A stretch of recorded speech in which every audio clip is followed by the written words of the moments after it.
guardian of birth, healer of the sick, comforter of the aged.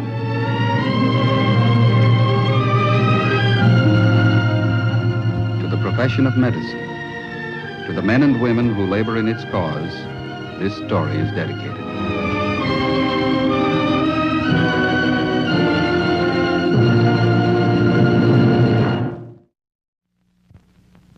Tonight's presentation, the field of hematology, science of blood. The object in point, a piece of jagged glass. The case in point, David Carter Stinson. He's 11 years old.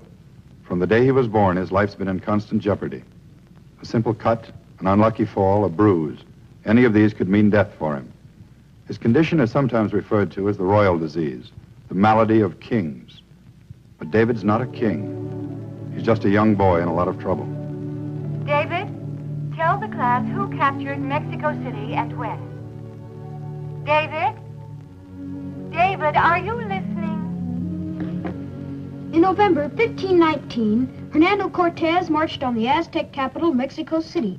The Emperor Montezuma, thinking he was a descendant of the sun god, offered no resistance, and in a short time, Cortez controlled all Mexico. Say, Miss Walker, did they ever find those little men that landed near Cuernavaca? Little men? David, is that in your copy of Mexico, Land of Sunshine and Manana? No, it's in Science Weekly Report, Miss Walker. They came by saucer. Class? David, try to stay with the text. Anyway, they couldn't have come to Cuernavaca. There isn't an airport within miles. And now, class, David, tomorrow we'll cover the principal industries in major cities. This is David Stinson, and this room has been the boundary of his world for more than 2 months. No great disaster put him there. He simply fell off a bike and bumped his knee. For most boys, the treatment would have been a piece of adhesive tape and a chocolate soda. But for David, it meant 2 weeks in a hospital, 4 pints of blood, an orthopedic brace, and agonizing pain whenever he moves his leg. For David Carter Stinson is a hemophiliac. He's a bleeder. When he cuts himself, it doesn't stop, and it takes all the arts of medicine to keep his heart from pumping his life out through the open wound. And this is his mother. From the day David was born, it's been her job to say no. No bicycle, no baseball, no football, no running, no jumping. Almost every normal interest the boy could have, it's been her job to say no.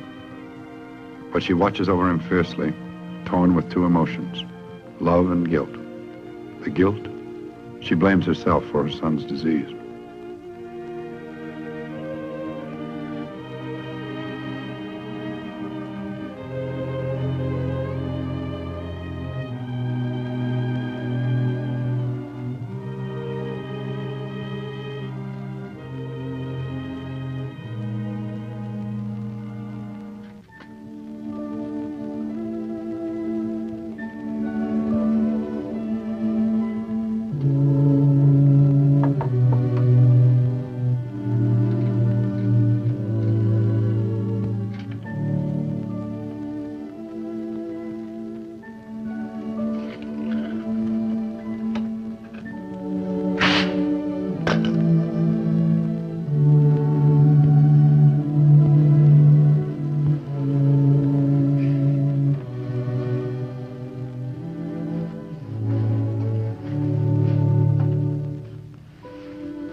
Later, David Stinson is brought into surgery. The radial artery in his left forearm has been cut, and he's sustained lacerations around the mouth and chin. The impact of his fall has also re-injured his left knee, causing internal hemorrhage around the joint. He's lost considerable blood. On arrival at the hospital, he was given 2 units of anti-hemophilic plasma. He's approaching shock. Blood pressure 70/40. Pulse 160. The cut in his arm is sutured and a pressure bandage with fibrin foam applied. His face presents another problem. The lacerations are not as deep and can be easily sutured, but the application of a pressure bandage is extremely difficult in this area. Because the patient is a known hemophiliac, a cross match is run immediately and 6 units of fresh blood are ordered. The blood must be fresh, for the vital protein anti-hemophilic factor, which is lacking in the patient's blood, the same protein which causes normal blood to coagulate, loses its effectiveness 24 hours after it's taken from the donor. In order to ensure a sufficient supply of fresh blood on hand, a call is sent out to all available sources in the area requesting blood of the patient's type. Meantime, outside in the hospital corridor, David's family waits, hopes, and prays. His father, mother, his sister. Her name's Flora. She's 21 years old. She's engaged to be married. Like her parents, this is hardly a new experience for her. She's been through it time and again. And with each new episode, a growing fear takes hold in her mind. A fear not only for her brother, but for herself. 3 hours later, the patient is on his 3rd unit of blood and is still bleeding. For the moment, the transfusions have removed the danger of shock.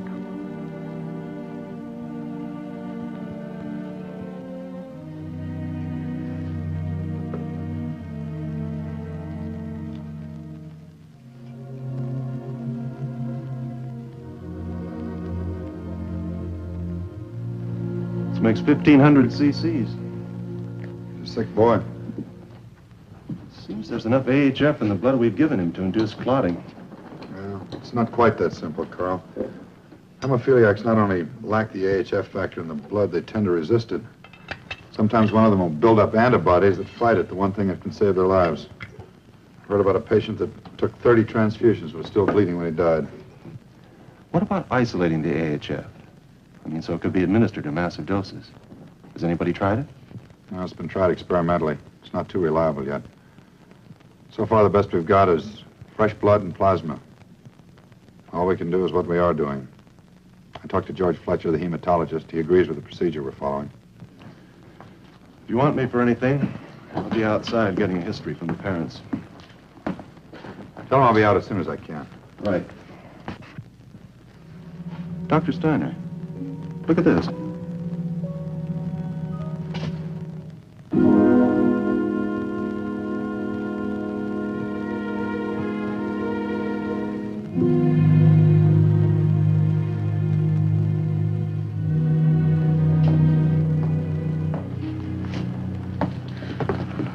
Doctor, is there any change? Well, he's shown some improvement since he came in, Mrs. Stinson. Nothing conclusive, but it's encouraging. I'd like to review David's record, if I may. It's for the hospital records. Surely. Won't you sit down, please? Thank you. Let's see now. Full name, David Carter Stinson. That's correct. When was he born? March 10th, 1943. Any childhood diseases? Chickenpox, measles. He never did have the mumps. And when was he first diagnosed as a hemophiliac? When he was 5 days old, we nearly lost him. Didn't we, Rose? What about some of the other episodes? There were so many. The next time was when he was a year old. He began to walk. For most mothers, it's quite an event. I dreaded it. I watched him every second, never let him out of my sight. It happened anyway. He fell and cut his lip. He bled for 3 weeks. Do you remember how many transfusions he received, Mrs. Stinson? Quite a few. I don't remember how many. I know it was a lot. When we took him back home, I was scared to death. Scared every minute that he was awake. Scared to pick him up. Scared to touch him. Scared even to kiss him. After that, it seemed to get better. For 2 or 3 years, he was acting like most kids. Dr. Steiner said that's the way it was. Sometimes it was better, sometimes it was worse. I thought maybe it was over. Do you know of any hemophilia in your family? I mean, did you ever know of any relatives that had it? No, I'd never even heard about it until Davy was born. They said it came from me. I gave it to him. I didn't know about it. I'd never even heard about it. That's true, Sam, isn't it? I didn't know anything about it. Oh, of course not, darling. How could you? It wasn't your fault. It just happened. It's nobody's fault. When was the next time it showed up, Mrs. Stinson? Can you remember? When Davy was 4, Sam bought him a rocking horse. It was beautiful. Its eyes rolled. It had skin like a real pony. Davy loved it. Then, one afternoon, he fell off. Got a bruise.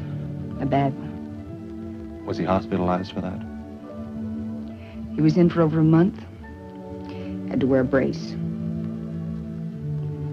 And 5 years ago, he had a very bad one. We went to Yosemite. Davy fell off a rock. He sprained his ankle. Oh, I know we shouldn't have gone there. I know he shouldn't have been on the rock. But how do you keep a kid chained up when he wants to run and jump with the rest of the kids? All you can do is hold him down until he looks at you like you're a policeman. And you take a chance. You take a chance and then you're sorry for it. Florrie saved his life. She was there when he fell. She was only 16, but she carried him all the way back to camp. We got a doctor. Rushed him to the small hospital in the park. Florrie and I took turns sitting up. She nursed him as though we were her own child, not her brother. It always surprises you. Kids understand more than you think. Excuse me. Excuse me, is there a phone? Just down the hall, other side of the elevators. Thank you. I'll be right back.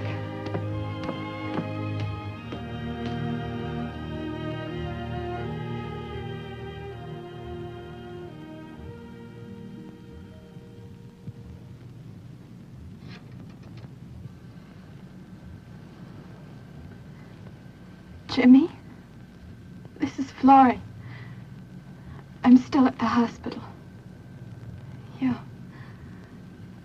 I've got to see you, Jim. I've got to see you right away.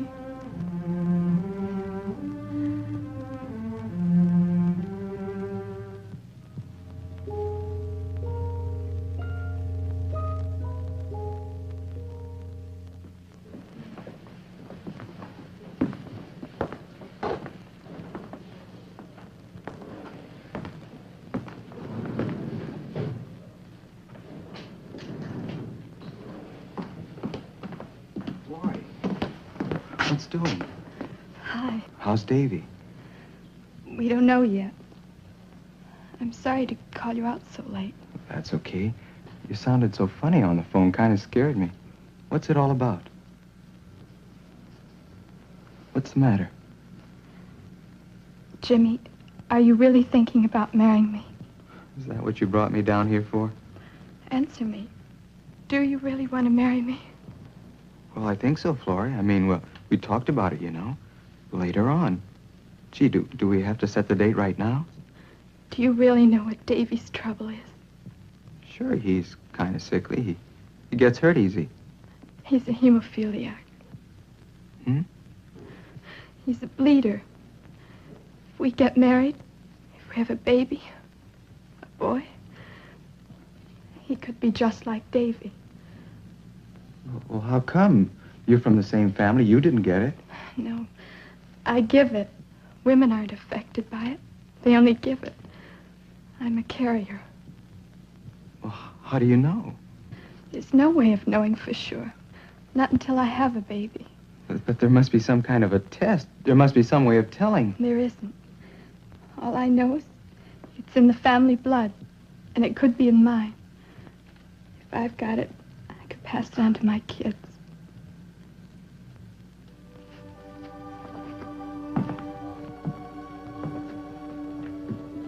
Florrie. You're probably worrying about nothing. You're probably perfectly all right. And if I'm not, would that be all right with you? Spend your life in hospital hallways. Have a kid you can't have any fun with. Watch him every minute of the day and night. Is that all right with you? Talk to my father. Ask him what it's like. Ask him how many times he's gotten phone calls at work. How many times he's come home and seen a crowd around the house and an ambulance waiting out in front. Ask him how many nights he's slept in hospital waiting rooms, like he's doing tonight. Sure, he wanted a son. It's what he always wanted. We finally got one. Davy. And what is he? A little kid. Almost like a glass doll, lying propped up in a bed most of the time. You get so you're even afraid to touch him because you might start him bleeding. Is that the kind of a life you want? You want kids like that? Would that be all right with you? Do you want me that much? You better go home, Jimmy. I said you better go home.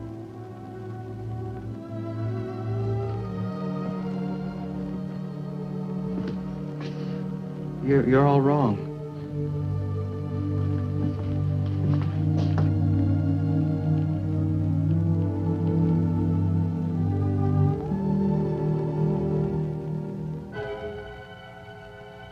7 hours later, and there's still no great change in the patient's condition. By now, there's every indication that this patient is a refractory case and may continue to bleed indefinitely. Blood pressure, 120/80. Pulse, 90. Both stable for the last 4.5 hours. Transfusions of whole fresh blood continue. If they were to be stopped, it would be only a matter of time before the patient went into shock and died from loss of blood.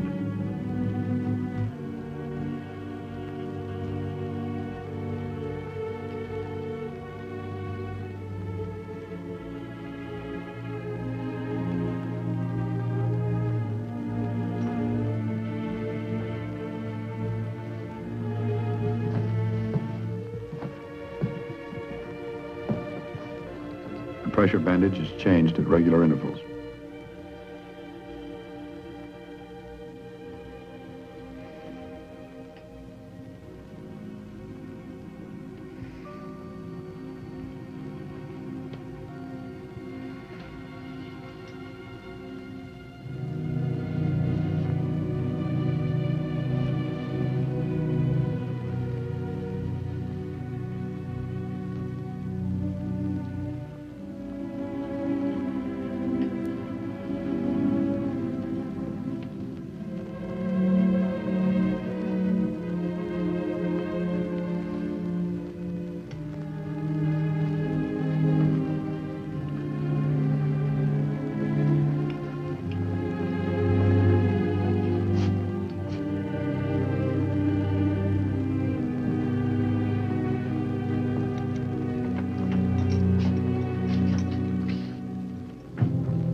Never mind that, Carl.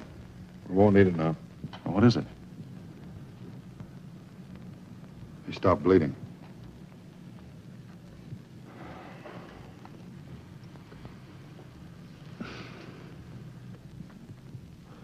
He's so pale. He hardly seems to be breathing. He's all right. We have him under pretty heavy sedation. There's no need to wake his mother, is there? I don't think so. Not unless you want to. 11 years old. He's the top of his class in school. They want him to make a speech when he graduates. He's a bright boy, Mr. Stinson. You ought to be proud of him. Is he going to live, Doctor? Well, he came out of it this time. If he's careful, no more accidents, no major cuts or bruises, he ought to make out pretty well for the time being, at least. Well, what about the future? Well, that's pretty hard to say. What isn't hard to say? What can you tell me that I can take to his mother so she wakes up with a smile for just once in her life? Your boy's alive, Mr. Stinson. 20 years ago, he'd have been dead.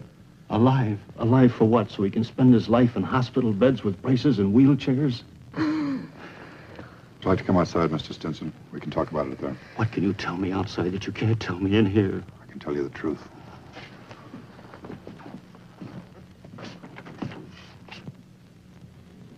There's a man in Michigan and another one back in Massachusetts. They've isolated the protein in normal blood that your son lacks. There are a lot of problems with it. Maybe months, maybe years before it can be used clinically. But there it is. Somebody's doing something about David's trouble. Maybe tomorrow they'll find the answer. Maybe the day after. But they're going to go on looking for it. That's all I can tell you, Mr. Stinson. You've got a sick boy, but you're not alone with him. There are people working. They're only humans. They've got to do a lot of work before they finally hit on the right answer. But when they do, they come up with insulin, sulfa, penicillin, the mycin drugs. Tomorrow, maybe a year from tomorrow, the man in Michigan, or maybe the man back in Massachusetts, maybe they'll finally hit on the right answer. Kids like Davy can jump on their bikes and not worry about bumps and bruises. How about Davy? Does he have 5 years, Doctor? Maybe 5, maybe 50. You know, the graduation's in 2 weeks. He's supposed to make the speech. It's a big thing for him. Can he go?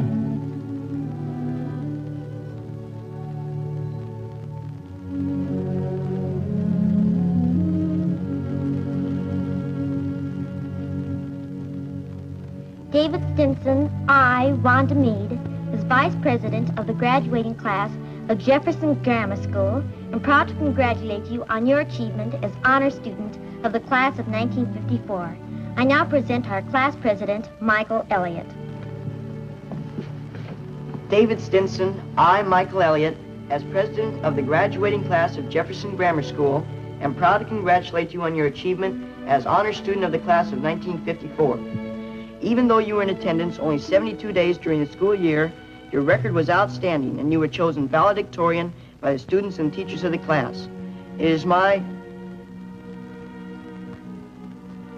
privilege to present you with this award in token of your achievement. Thank you, Michael.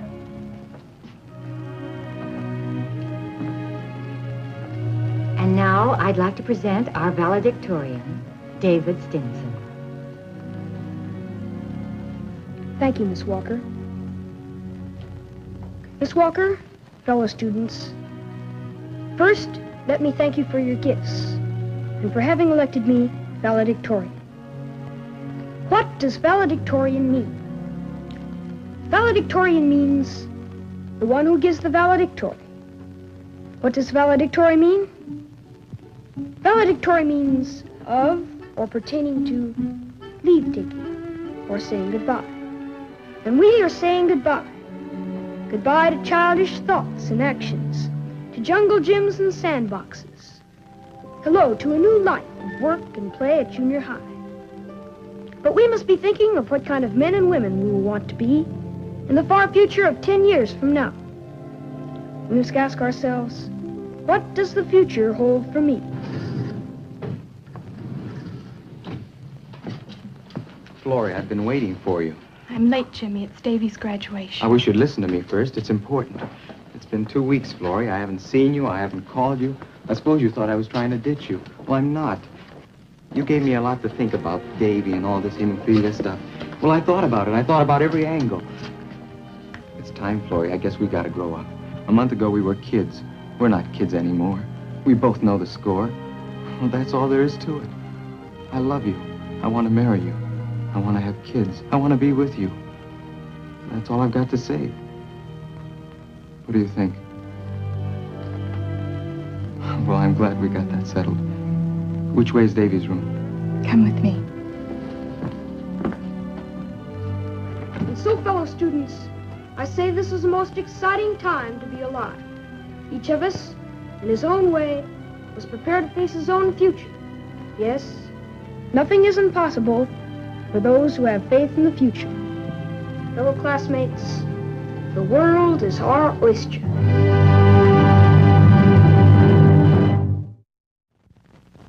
At the present time, research teams at hematological centers all over the country are at work attempting to find the cause and cure for hemophilia, the hereditary disease which lies passive in the female genes of a family for generations and then strikes the innocent with tragic force. Through the steps made by modern medicine to date, by transfusion of whole fresh blood and anti-hemophilic plasma, the lifespan of a hemophiliac has been increased from a few short years to an almost normal and useful period. There is no cure for hemophilia yet, but someday in the near future, a hemophiliac may be able to control his disease by injection, much like the injection of insulin for diabetes.